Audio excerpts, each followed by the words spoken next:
Kang Wei is the general manager of the National Aquatic Center project.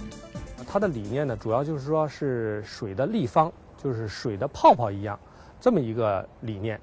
这个理念呢，实际上在近100年以前，建筑理论家已经就有这个设计和想法，但是100年当中没有人真正的实践过。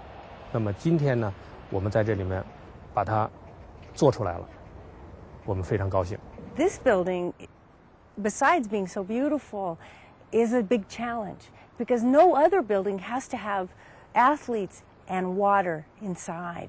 Is this building harder to create, to manage, because there's also water in it? 是这样，困难非常的大，因为在全世界我们没有一个先例，所以呢，在我们作为业主，作为我们的管理者来讲，我们就遇到了很多的这个前所未有的困难。As I stand here watching the National Aquatic Center being built, I can't help but think of the teams at home getting ready for the Olympics. But there's another team right here preparing the facility for those very athletes. It's an honor for these construction workers and their families to be part of the Olympic project. How do you feel to work on a building like this? 感觉太棒了！奥运工程作为咱们中国目前的当前大事，能为它加砖添瓦，觉得非常幸福。我的朋友非常为我感到骄傲。比如说，我有一个朋友现在在石家庄上大学呢，听说我在这儿工作，他就说：“哎呀，你太好了。” Construction of the water cube started at the end of 2003.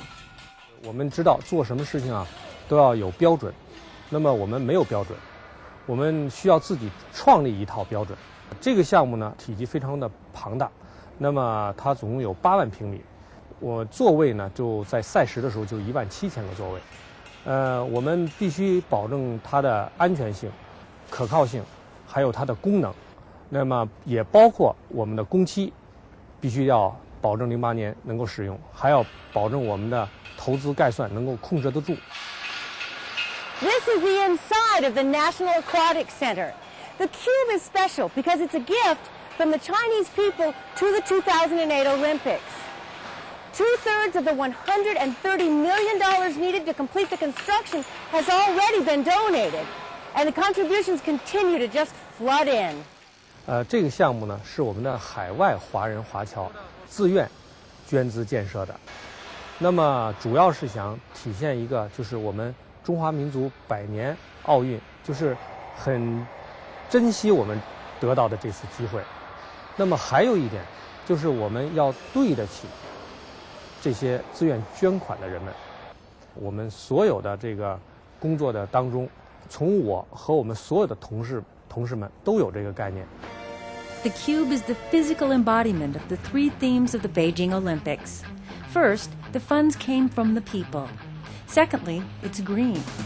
The 1,000,000 square feet of translucent bubbles that form the walls and roof of the structure maximize available light, which conserves energy. And third, the bubbles are very high-tech. They're made of EFTE, a futuristic plastic that is self-cleaning and durable. The bubbles come together with a minimum amount of effort. Construction workers bolted together a few simple components and then repeated the process 40,000 times. Here at the Cube, the bubble-wrapped, state-of-the-art swim center, things are changing. For instance, the swimming finals were slated for the evening so that Beijingers could watch them on live TV after work. At the request of America's NBC, however, the Chinese Olympic Committee graciously rescheduled the popular final matches for morning's local time, which translates into prime time for American viewers. That's likely to be one of many changes the Olympic Committee makes to accommodate its worldwide audience.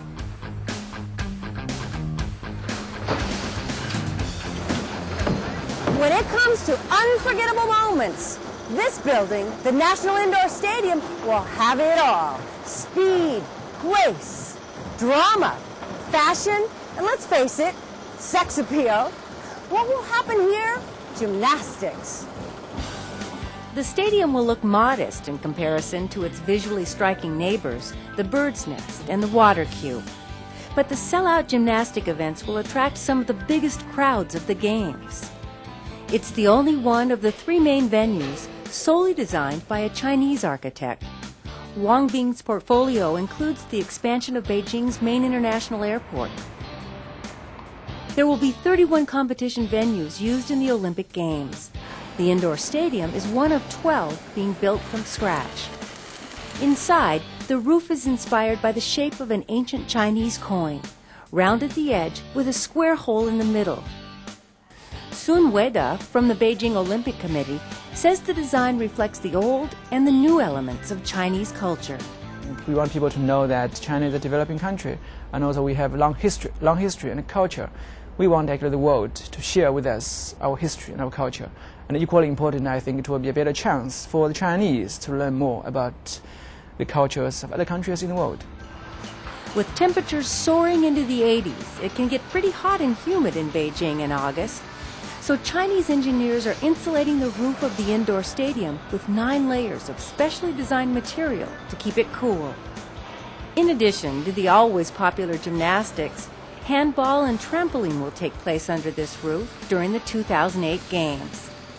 Even though the stadium seats up to 18,000 acrobatic aficionados, the steep seating and small competition arena means that the audience will see every bounce and bobble. Construction began in May 2005 with an estimated cost of $79 million. At the building site, there are slogans encouraging construction workers to strive for better quality and establish a good reputation for their company. No detail has escaped the architect. There are even 2 ventilation systems, one for the athletes and another for the spectators, which will circulate air from under their seats so as not to interfere with the athletes' performance. In keeping with the Beijing Olympics green theme, 1,100 solar panels are being installed over the curved roof of the stadium, and 80,000 tons of leftover steel is being used to build the basement. These efforts to keep the indoor stadium green are part of a wider effort to have a green Olympics. Taking center stage is the movement to cut air pollution in Beijing. And as a matter of fact, we have already achieved tremendous progress in improving the air quality.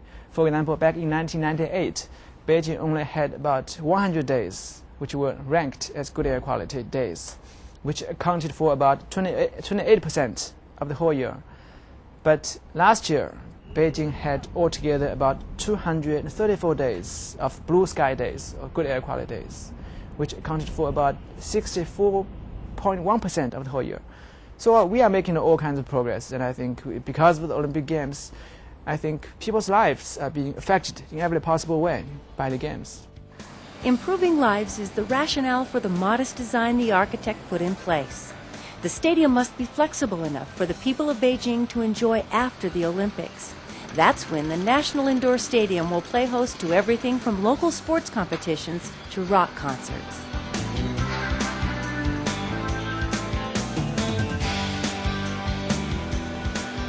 This giant building will house only 2 competitions, fencing and the daily knockdown, drag-out battle for great news stories. The National Convention Center will be the place that 5,600 accredited journalists from all over the world work 24/7. And that's just the print media. The Beijing Olympic Committee is building a main press center and an international broadcast center for an estimated 21,000 accredited journalists. One for the